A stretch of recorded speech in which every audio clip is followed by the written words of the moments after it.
আসসালামু আলাইকুম viewers, welcome to momos kitchen. আমার আজকের রেসিপিতে থাকছে লইট্টা শুটকি দিয়ে কচুরলতি রান্না। এইভাবে শুটকি দিয়ে কচুরলতি রান্না করলে যারা লতি খেতে চান না তারাও কিন্তু খুব মজা করে খেয়ে নেবেন। এখানে আমি 1 কেজি পরিমাণ কচুরলতি নিয়েছি। লতিগুলোকে আমি কেটে ধুয়ে পরিষ্কার করে নিয়েছি। এখানে আমি কিছু লইট্টা শুটকি নিয়েছি আর এগুলোকে আমি গরম পানি দিয়ে ধুয়ে পরিষ্কার করে নিয়েছি। আর এখানে কিছু কাঁঠালের বিচিকে টুকরো করে নিয়েছি। এ পর্যায়ে চলে আসলাম মূল রান্নায়। চুলায় একটি প্যান বসিয়ে এর মধ্যে দিয়ে দিলাম 1/3 কাপ পরিমাণ রান্নার তেল আর আগে থেকে ধুয়ে পরিষ্কার করে রাখা শুটকিগুলোকে দিয়ে ভেজে নিচ্ছি। আর শুটকিগুলো যখন একদম লালচে রঙের করে ভাজা হয়ে যাবে তখন আমি এর মধ্যে বড় সাইজের 2টো পেঁয়াজ কুচি আর কয়েকটি কাঁচামরিচের ফালি দিয়ে দিলাম। এখন আমি এগুলোকে আবারও কিছুক্ষণ সময়ের জন্য ভেজে নিচ্ছি। পেঁয়াজগুলো যখন নরম হয়ে আসবে তখন আমি এর মধ্যে দিয়ে দিলাম স্বাদমতো লবণ, 1/2 চা চামচ পরিমাণ আদা পেস্ট আর দিয়ে দিলাম 1 চা চামচ পরিমাণ রসুন পেস্ট। তবে আপনারা চাইলে এখানে আস্ত রসুনটাও ব্যবহার করতে পারেন। আর দিয়ে দিলাম হলুদের গুঁড়া 1 চা চামচ পরিমাণ, মরিচের গুঁড়া 1 চা চামচ পরিমাণ, ধনিয়ার গুঁড়া 1 চা চামচ পরিমাণ।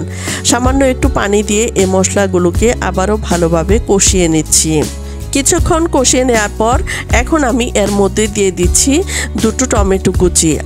এখন আমি নেড়েচেড়ে মিশিয়ে নিচ্ছি আর ঢাকনা দিয়ে ঢেকে আরও কিছুক্ষণ সময়ের জন্য কষিয়ে নিচ্ছি। প্রায় 5 মিনিট সময়ের মতো কষিয়ে নিলাম। এখন আমি এর মধ্যে দিয়ে দিচ্ছি আগে থেকে কেটে ধুয়ে পরিষ্কার করে রাখা কাঁঠালের বিচিগুলো। আমি কাঁঠালের বিচিগুলোকে 2টি ভাগে ভাগ করে নিয়েছি। আর এখন আমি বিচিগুলো দিয়ে আবারও ভালোভাবে মিশিয়ে নিচ্ছি, আরও কিছুক্ষণ সময়ের জন্য কষিয়ে নিচ্ছি। আর এই অবস্থায় অবশ্যই চুলার আঁচ মিডিয়ামে রাখতে হবে। দেখুন পানিটা শুকিয়ে গেছে আর শুটকি থেকে তেলটা ভেসে উঠেছে আর এগুলো খুব ভালোভাবে কষানো হয়ে গেছে। এখন আমি যে লতিগুলোকে ধুয়ে পরিষ্কার করে রেখেছিলাম সেগুলোকে এখন এর মধ্যে দিয়ে দিলাম। দিয়ে আমি মশলার সাথে খুব ভালোভাবে মিশিয়ে নিচ্ছি।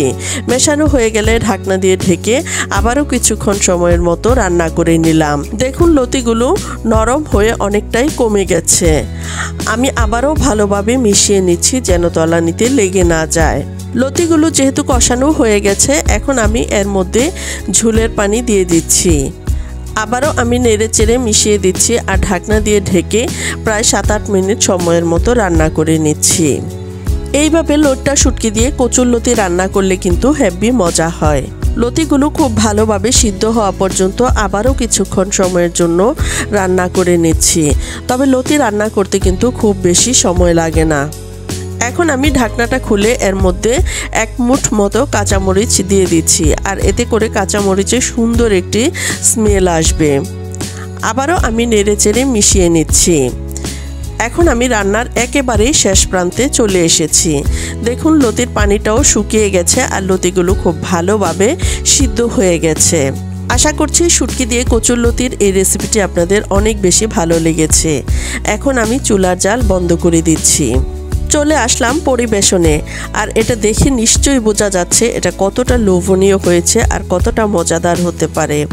আশা করছি আমার আজকের এই ভিডিওটি আপনাদের অনেক বেশি ভালো লেগেছে। আমার আজকের রেসিপিটি যদি ভালো লেগে থাকে লাইক, কমেন্টস এবং শেয়ার করতে ভুলবেন না। আবারও দেখা হবে নতুন কোনো ভিডিওতে। সে পর্যন্ত সবাই ভালো থাকুন, সুস্থ থাকুন। আজ এ পর্যন্তই। আল্লাহ হাফেজ।